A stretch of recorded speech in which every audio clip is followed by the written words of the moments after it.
Assalamualaikum warahmatullahi wabarakatuh. Halo, kami dari kelompok 5 akan menjelaskan tentang analisis aset, kewajiban, dan ekuitas. Namun sebelumnya, perkenalkan nama saya Balkizia Safa Sabira. Saya Rahmi Nur Anissa. Saya Salsabila Ratu Sindang. Analisis aset pemerintah daerah berupa analisis pertumbuhan aset lancar dan aset tetap. Analisis proporsi kelompok aset terhadap total aset, analisis modal kerja, analisis rasio likuiditas, solvabilitas, dan leverage.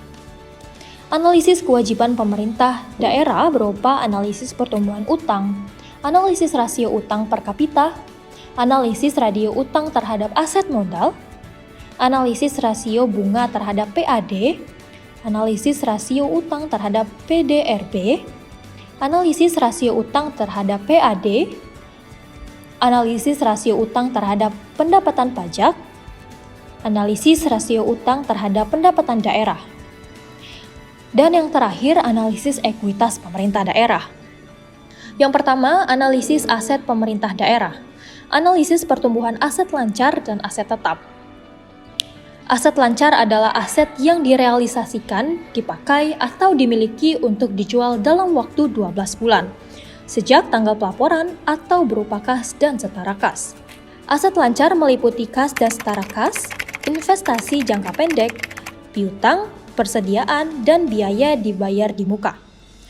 Pos-pos investasi jangka pendek antara lain deposito berjangka 3-12 bulan.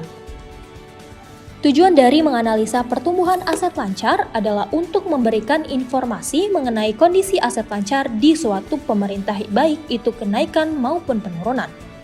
Rumus pertumbuhan aset lancar sama dengan nilai aset lancar tahun N dikurang nilai aset lancar tahun N min 2 kali 100%. Aset tetap adalah aset berwujud yang mempunyai masa manfaat lebih dari 12 bulan untuk digunakan, atau dimaksudkan untuk digunakan dalam kegiatan pemerintah daerah atau dimanfaatkan oleh masyarakat umum. Analisis pertumbuhan aset tetap merupakan analisis yang bertujuan untuk mengetahui perubahan posisi aset tetap pemerintah daerah selama 2 periode secara berurutan.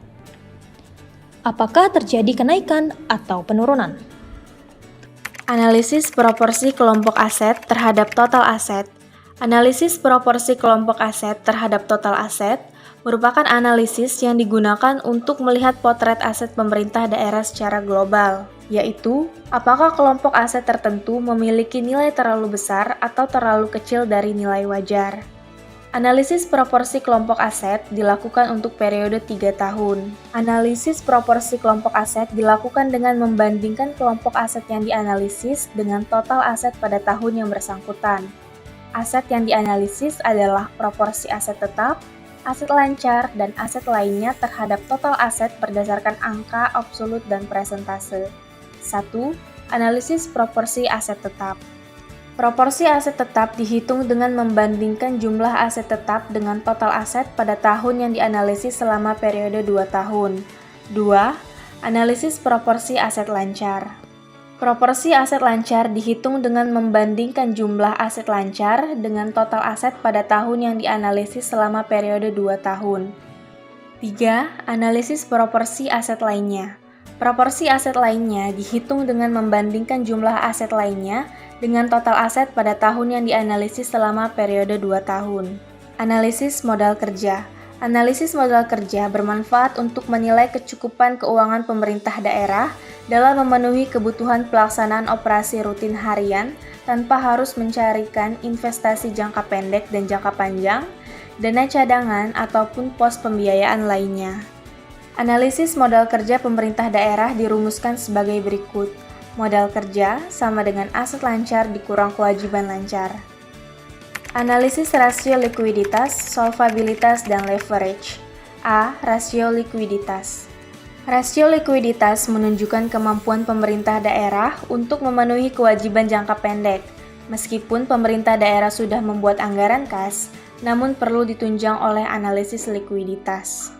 Analisis rasio likuiditas terdiri dari 1. Rasio lancar atau current ratio. Rasio lancar merupakan rasio standar untuk menilai kesehatan organisasi, dalam hal ini yaitu pemerintah daerah. 2. Rasio kas atau cash ratio. Rasio kas bermanfaat untuk mengetahui kemampuan pemerintah daerah dalam membayar utang yang harus dipenuhi dengan kas dan efek yang dimiliki pemerintah daerah. 3. Rasio cepat atau cash test. Rasio cepat merupakan salah satu ukuran likuiditas terbaik karena mengindikasikan apakah pemerintah daerah dapat membayar utangnya dengan cepat.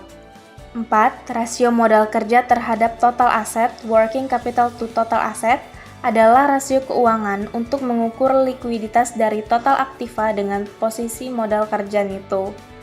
B. Rasio solvabilitas. Rasio solvabilitas yang digunakan untuk melihat kemampuan pemerintah daerah dapat memenuhi seluruh kewajibannya, baik kewajiban jangka pendek maupun jangka panjang. C. Rasio utang atau leverage ratio.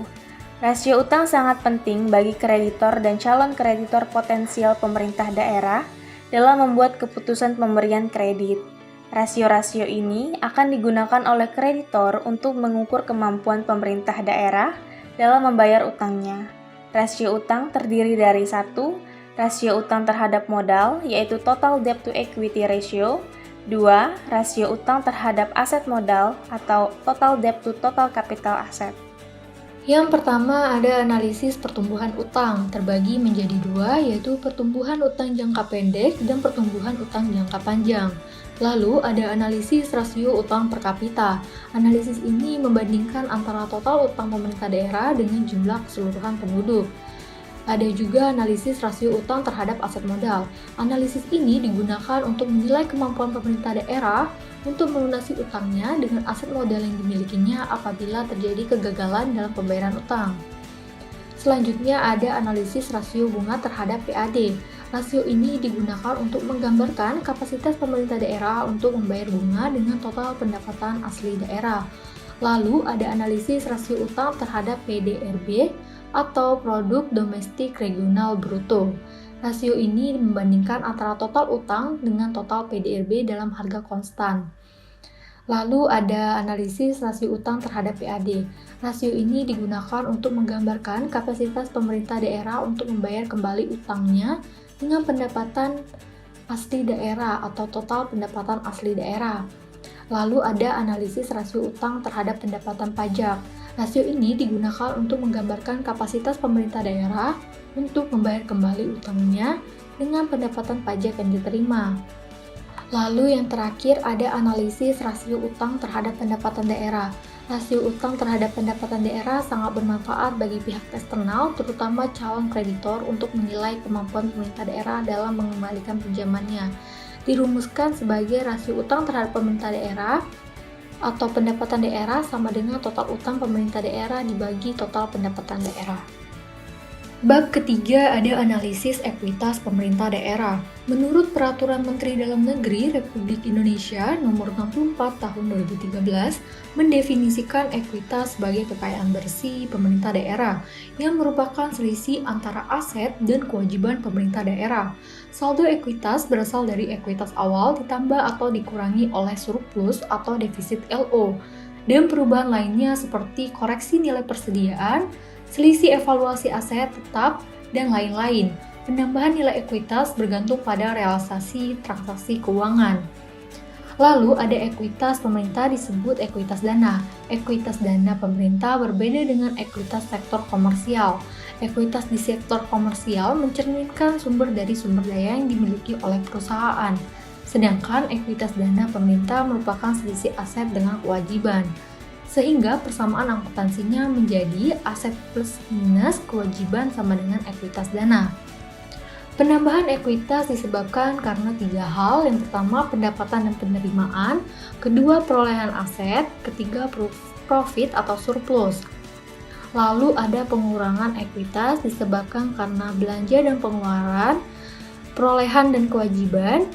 Lalu ada kerugian atau defisit.